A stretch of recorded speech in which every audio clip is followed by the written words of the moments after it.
Bienvenue dans J'envoie valser, le podcast qui fait danser ton esprit. Je suis Nathalie Lucas, ancienne danseuse et chorégraphe, aujourd'hui formatrice et coach de vie. Je forme des danseurs professionnels et j'accompagne des personnes à se construire une vie qui leur ressemble. Je t'invite avec ce podcast dans mon monde rempli de développement personnel, de parentalité et de danse. Car moi je m'en moque, j'envoie valser, la société et ses cases à cocher, les jugements et les préjugés. Et je t'emmène découvrir un monde où l'humain est au cœur de la relation et où tu as le pouvoir de te construire une vie à ton image.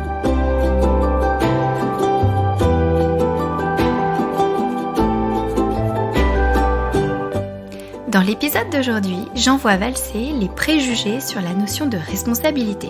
Nous allons ensemble découvrir que nous sommes, nous aussi, des super-héros dotés d'un super pouvoir.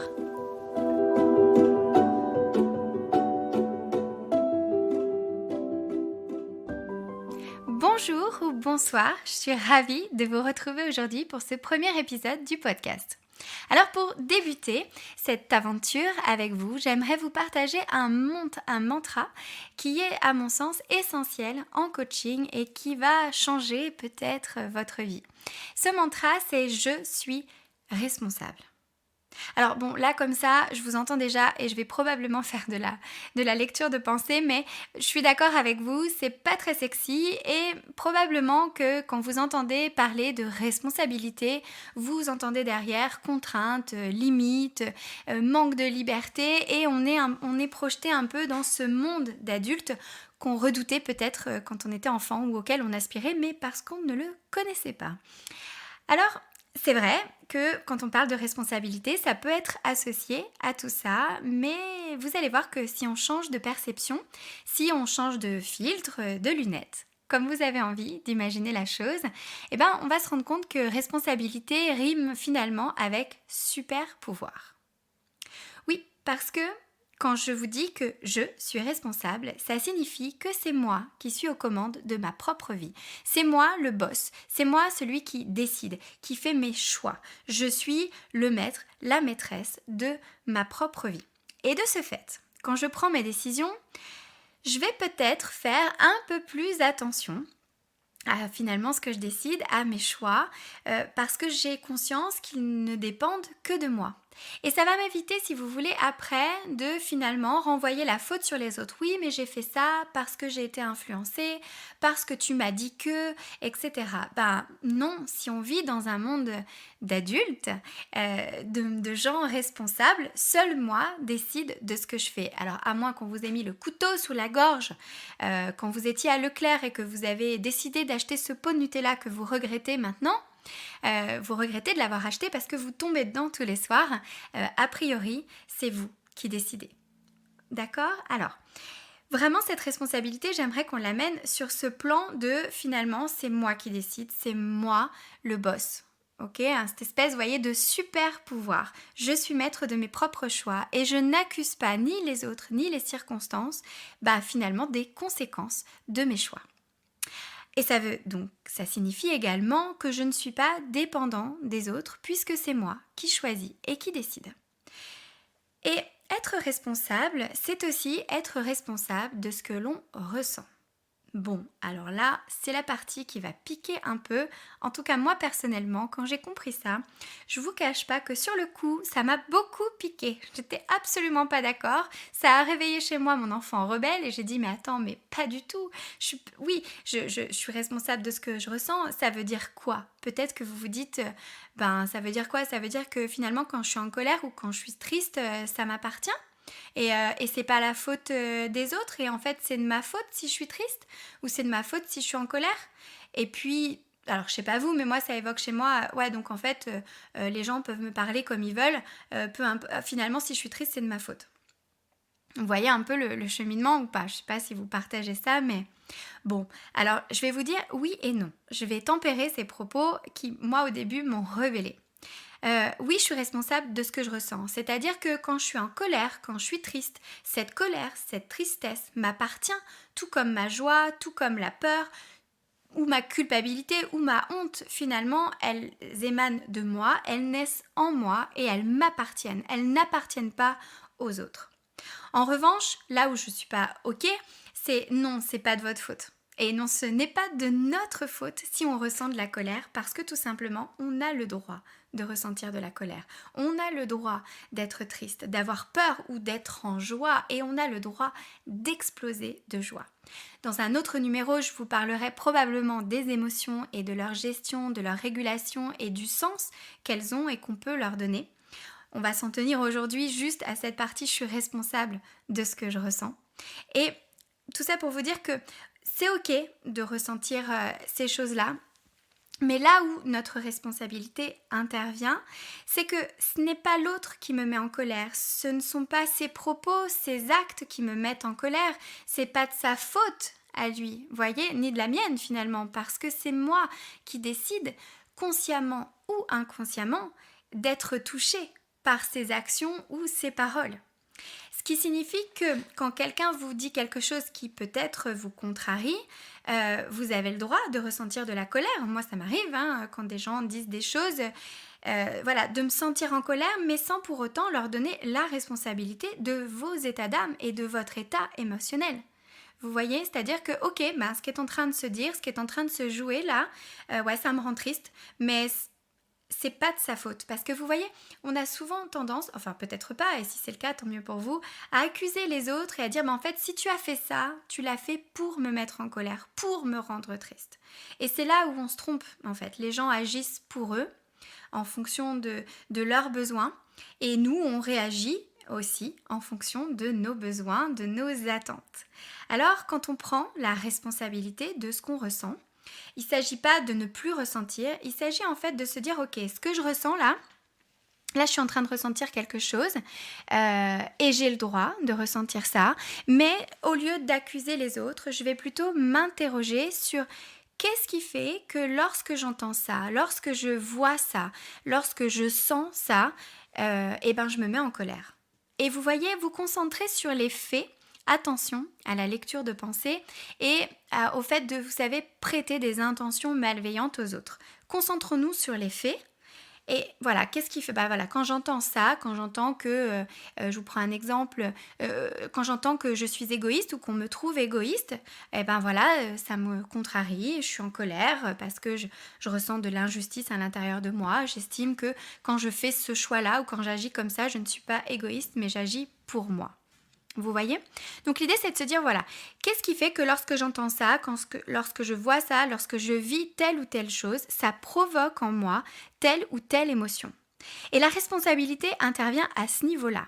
Une fois que vous avez identifié, compris ce qui provoque ça chez vous, chez nous, pourquoi on ressent cette émotion, c'est de se dire qu'est-ce que je vais faire pour ne plus me retrouver dans cette situation. Alors je parle souvent si vous voulez, des émotions qui sont désagréables, celles qu'on n'aime pas trop revivre.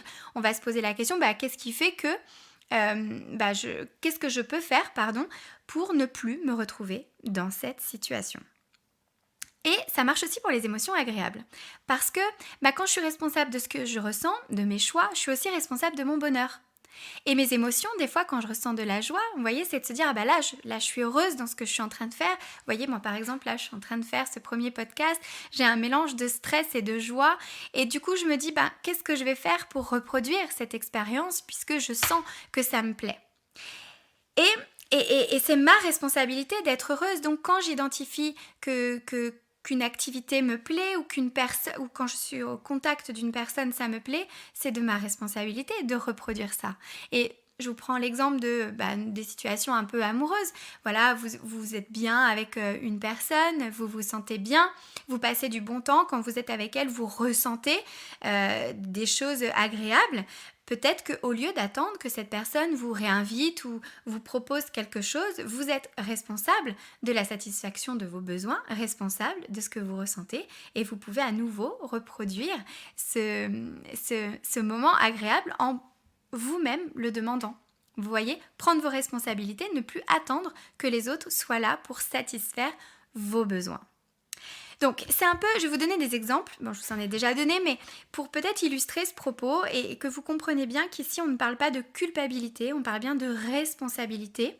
Et je vous ferai tout à l'heure la différence entre responsabilité et culpabilité. Alors, par exemple, s'il y a des danseurs parmi nous qui nous écoutent, quand vous allez à un cours de danse, alors si vous ne prenez pas de cours de danse, vous pouvez très bien transposer ça à votre cours de chant, votre cours de yoga, si vous faites du foot ou toute autre activité, ou même quand vous regardez une série, un film ou quelque chose. Donc, quand on va à notre cours de danse et qu'à chaque fois on sort de ce cours de danse en se sentant pas bien, vous savez, des fois, on accuse le professeur, on accuse les autres. Oui, mais l'ambiance, les gens, ils sont comme ci, ils sont comme ça. Alors là, l'idée avec ce principe, ce super pouvoir de responsabilité, c'est de se demander, alors qu'est-ce qui fait que je me sens pas bien ? Et de manière, vous savez, pragmatique et factuelle, comme je vous ai dit tout à l'heure, qu'est-ce qui factuellement me met mal à l'aise ? C'est pas ah bah là, le prof il m'a regardé comme ça, donc je pense qu'il pense que je suis nulle. Là, on est dans la lecture de pensée. C'est le regard du professeur à ce moment-là. Je l'ai moi interprété comme ça. Ce regard m'a mise mal à l'aise, d'accord ? C'est moi qui me suis mise mal à l'aise par rapport à ça. Ou de me dire, bah voilà, quand il y a des gens qui me passent devant, c'est vrai que du coup, je ne sais pas comment agir et je me sens nulle. Et, enfin voilà, tout ce qui fait que dans un cours de danse, parfois, on ne se sent pas à l'aise, mais sans accuser les autres. Juste factuellement, voilà ce qu'il se passe. Ou par exemple, bah, j'arrive tout le temps en retard à ce cours, du coup, je me retrouve derrière et du coup, je vois rien et du coup, ça me saoule et du coup, je me sens pas bien. Et l'idée, donc, c'est de se dire, bon, bah alors, qu'est-ce qui fait que je me sens pas bien ? Ok, c'est que j'arrive en retard et c'est que du coup, je vois rien. Et là, de se dire, bah très bien, ma responsabilité, elle se situe où à ce niveau-là ? Qu'est-ce que je peux faire pour ne plus arriver en retard, pour ne plus rien voir ? C'est-à-dire, qu'est-ce que je peux faire pour voir actuellement dans le cours ? Et qu'est-ce que je peux faire pour améliorer mon sentiment à l'intérieur de ce cours. Et les solutions, ça va peut-être d'être effectivement d'arriver à l'heure ou peut-être d'oser changer les lignes, d'oser demander à changer les lignes, d'oser aller devant quand l'occasion se présente. Vous voyez, c'est vraiment, ou de prendre confiance en vous aussi. Ça peut être, bon bah je sens que j'ai un travail à faire sur moi, pour me détacher du regard des autres, pour arrêter de lire dans les pensées des autres. Voilà pour cet exemple. C'est aussi quand vous voyez une amie ou que vous êtes dans une situation au travail où ça se passe pas très bien, c'est de faire le même cheminement, c'est-à-dire qu'est-ce qui fait que je ne me sens pas bien, qu'est-ce qui fait que je ressens ça et qu'est-ce que je peux faire pour ne plus être confrontée à cette situation. Donc vous voyez, prendre la responsabilité de ses choix, de ses émotions, c'est prendre le lead de sa propre vie, c'est être le héros, l'héroïne de votre propre vie. Et c'est aussi ne pas prendre la responsabilité qui ne nous incombe pas. C'est-à-dire que, autant, je le dis souvent à mes coachés, qui est responsable de cette situation, mais à l'inverse, les autres sont eux aussi responsables de ce qu'ils ressentent, de leur choix, et ils n'ont pas pour ça à vous accuser de leurs états d'âme, de leur choix de vie ou des conséquences de leur choix. Même si peut-être leurs choix ont été influencés par vous, il n'en reste pas moins que c'est eux qui ont pris la décision. Donc ça marche vraiment dans les deux sens. Alors attention. Je vais tempérer bien évidemment mes propos et vous dire, il ne s'agit pas de se dire, bon bah de toute façon je peux dire ce que je veux de la manière que je veux à quiconque, peu importe, s'il le prend mal, c'est sa responsabilité. Alors attention, prendre ses responsabilités, c'est peut-être justement faire en sorte, si c'est dans vos valeurs, bien évidemment, de se dire, ok, moi ma responsabilité, elle se situe à pouvoir exprimer ce que je ressens aux autres de la manière la plus fidèle à ce que je ressens, première chose, parce que des fois c'est pas évident de décrypter ce qui se passe à l'intérieur de nous, mais de pouvoir poser mes mots et au maximum sans blesser l'autre, c'est-à-dire peut-être me renseigner sur quelles sont les techniques de communication qui permettent un dialogue coopératif, relationnel. Alors je fais référence très, très clairement à la communication non violente dont j'espère j'aurai l'occasion de vous parler à travers les numéros. Mais voyez, ma responsabilité, elle se situe là. Maintenant, une fois que j'estime, moi, avoir tout mis en place pour exprimer quelque chose à quelqu'un de la manière la plus sereine possible, si cette personne, finalement, consciemment ou inconsciemment, décide de se braquer, ça lui appartient. Vous voyez, et c'est pour ramener, si vous voulez, ce principe de responsabilité, c'est aussi ramener de la sérénité, des rapports sains entre nous. Voilà, je ne sais pas si c'est très clair ce que je vous dis, en tout cas j'espère. Mais voilà, comprendre que grâce à la responsabilité, on est finalement tourné vers l'action. Alors, qu'est-ce que je voulais vous dire d'autre ? Ah oui, je voulais vous parler, je suis très nature, je ne vais pas changer ma façon de fonctionner, donc des fois, il y aura des petits couacs comme ça où je cherche mes mots, et je suis totalement ok avec ça. N'hésitez pas à me laisser des commentaires, cela dit, si ça vous embête, voilà. Mais je voulais vous parler de la différence entre la responsabilité et la culpabilité. Parce que souvent, je trouve que dans certaines approches du coaching, il y a ce côté un peu culpabilisant, quoi. Tu prends tes responsabilités, sors-toi les doigts des fesses, tout ça, et quid de « ouais, mais du coup, je me sens coupable si je reste dans mon canapé, je me sens coupable si j'ai blessé quelqu'un, etc. » Non. Il y a vraiment une différence entre responsabilité et culpabilité. Dans la culpabilité, on est, si vous voulez, tourné vers le passé. On ressasse des actions qui se sont passées et surtout, on est dans quelque chose qu'on ne peut plus changer. Voilà, par exemple, j'ai fait un excès de vitesse, j'ai été flashée, je suis coupable d'excès de vitesse. Vous voyez, bon, ça, voilà, je suis coupable. C'est ok. Oui ou non, mais en tout cas, voilà, là j'ai fauté, je n'ai pas respecté les règles. En revanche, la responsabilité, elle va vous permettre d'être au contraire tourné vers le futur. Donc, qu'est-ce que je peux faire pour réparer, entre guillemets, ma faute ? Ça va passer par peut-être payer mon amende, peut-être revoir mon code de la route, être plus vigilant, dorénavant faire un stage, je crois qu'il existe des stages pour récupérer des points, voilà, peut-être pour être raccord.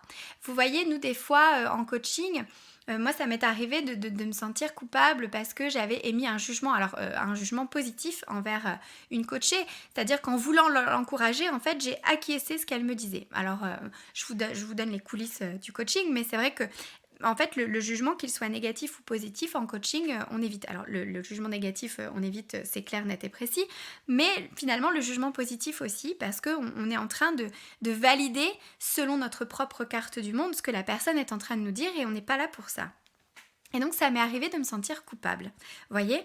Et ma responsabilité, au lieu de rester dans « oh là là, je suis nulle, je suis pas capable, je suis truc, je suis machin », de me dire « je suis vraiment une mauvaise coach », tout ça, vous voyez, tout ce processus d'auto-flagellation qu'on met très facilement en route, enfin, si vous êtes comme moi, je me suis dit, ma responsabilité, ça va être d'en parler en supervision et de comprendre à quel moment je me suis lâchée, en fait, un petit peu, et comment ne plus reproduire ça, tout en ayant quand même la sensation de pouvoir encourager ma coachée et la valoriser quand elle accomplit des choses, des pas vers l'atteinte de son objectif. Vous voyez ?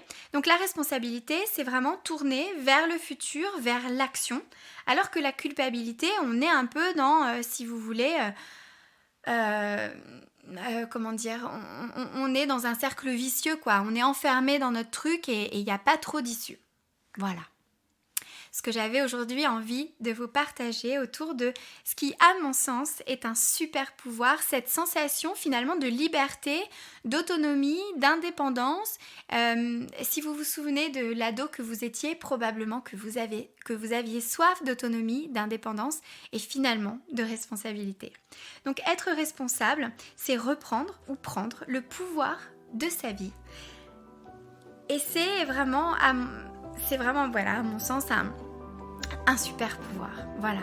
Alors, je serais curieuse et ravie de savoir ce que vous retenez de cet épisode, de ce premier épisode, je vais vous dire exactement ce que je dis pour terminer un de mes coachings. C'est qu'est-ce que vous retenez de cet épisode? Qu'est-ce qui a résonné en vous par rapport à votre vie, votre vécu, votre expérience, votre propre vision du monde?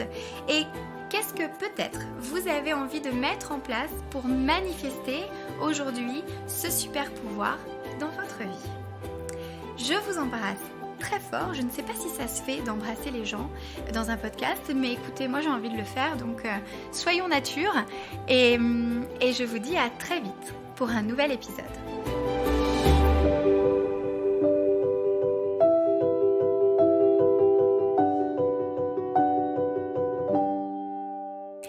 Si tu as aimé cet épisode et si tu aimes ce podcast, tu peux encourager mon travail et m'aider à développer et à faire connaître le podcast en laissant un avis positif et en le notant avec 5 étoiles. N'hésite pas également à le partager sur tes réseaux.